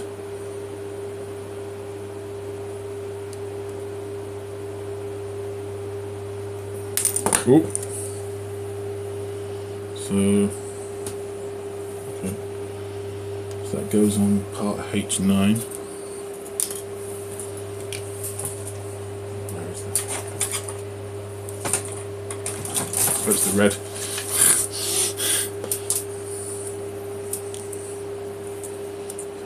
H9, it's this. For this I want to cut. Which one is 9? If it's this, I'll try and cut along the plastic as best I can. Hope there's not too much mess, but there is some. But not a. Well, that's almost not even there. So I might as well just.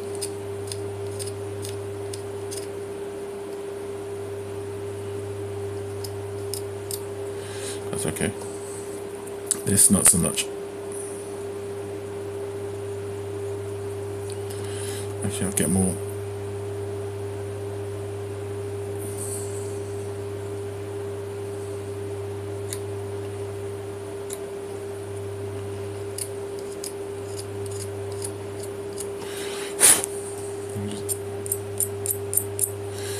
I should get those standing sticks where it's like, you know, they're like such a high grit, it just polishes the plastic, so these little bits of, I don't know, maybe Jadland Modelling sells them, so not that that's an endorsement or anything. So if this goes correct, if this goes right,